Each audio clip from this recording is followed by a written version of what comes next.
Hello everyone, my name's Danielle and this is Excalibur Books, and today I thought I'd do I've got 10 books here and I'll do the 10 books that I want to read this summer. I don't actually know the official date for summer, but we're in July now. It's really hot, so it feels like summer.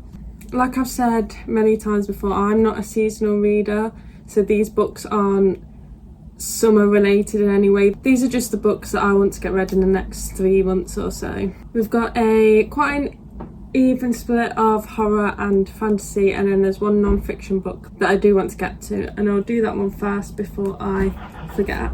I'll do them in groups of fantasy and horror, so it's easy for you to go to the genre that you're interested in. But the non-fiction I quickly want to talk about is Notes from My Captivity by Kathy Parks. I've had this one for so many years, that's why I need to get to it. But let's see when this is released. 2018, so I've probably had it from about 2018 as well. I actually can't remember what it's about, but I know it's like a survival story. Oh, so it's about a journalist who gets the opportunity to write an article on this family that lives in the Siberian wilderness, but the family actually takes her hostage, I think. So yeah, I'm really excited. I'm really interested in stuff like that. So I will do the horror books first because they are on the top of my pile.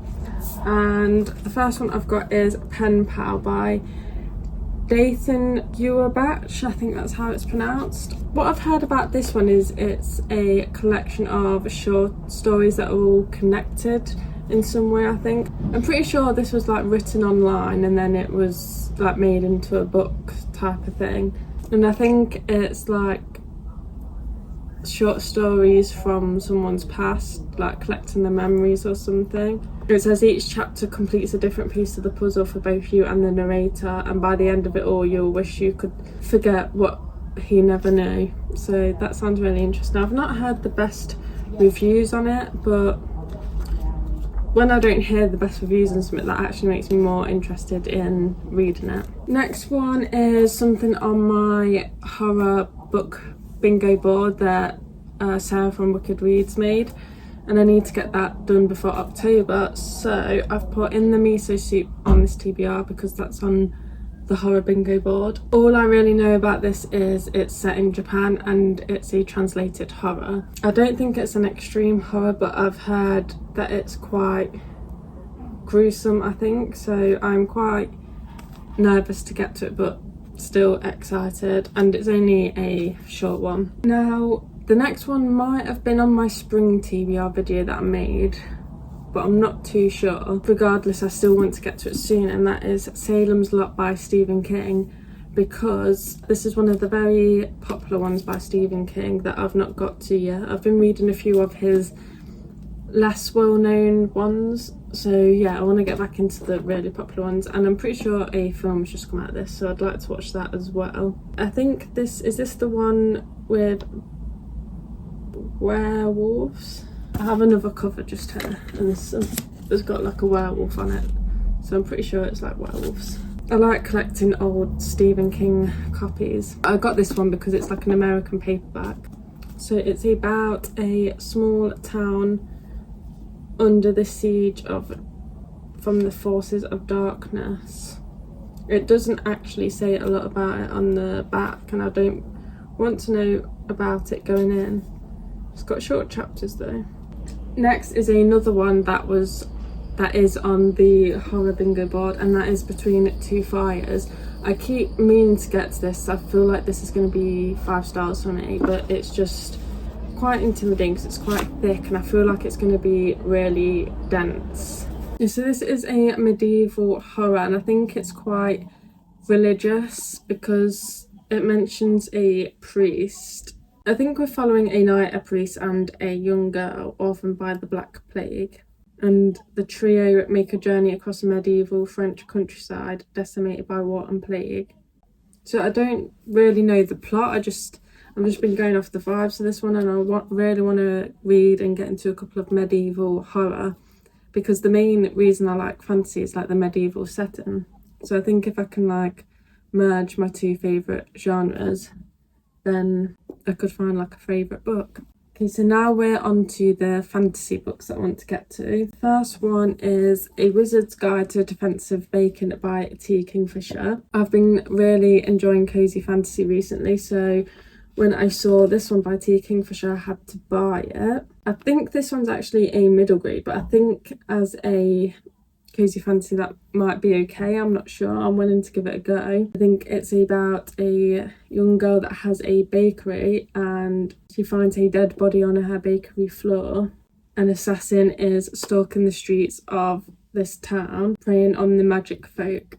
And I think it's got a talking gingerbread man as well. It says young adult book on the cover, so it might be young adult. But it also says award for middle grade and young adult fiction. So it's either young adult or middle grade. The next one I've had on my TBR for a long time as well, and that is Spells for Forgetting by Adrian Young. This one is, I heard a lot of people talk about it a few years ago, but not recently. This came out in 2022. I think it's set in a magical school with a murder mystery plotline in it. I think it's something to do about a best friend gets murdered and her boyfriend's blamed for it or something like that. Next is a series that I've been needing to get back into for a few years now, and that is the Shadowhunter world. And my next one is The Ghost of the Shadow Market, which is a collection of short stories which I've been putting off for so long now. I've not continued in the Shadowhunter world for a while. I'm not sure if I've sort of grown out of it now. I think I might have left it too late. I think I should have read them all when I started reading The Mortal Instruments. I feel like I should have just read them all years ago when I read The Mortal Instruments, but this does include Tessa and Jem. They were my favourite characters in Shadowhunters. So yeah, I do really want to get to this soon. I should get to this soon. I don't have any excuses really. Well, it is really chunky, but it should go quite fast. Shadowhunters books always read quite fast.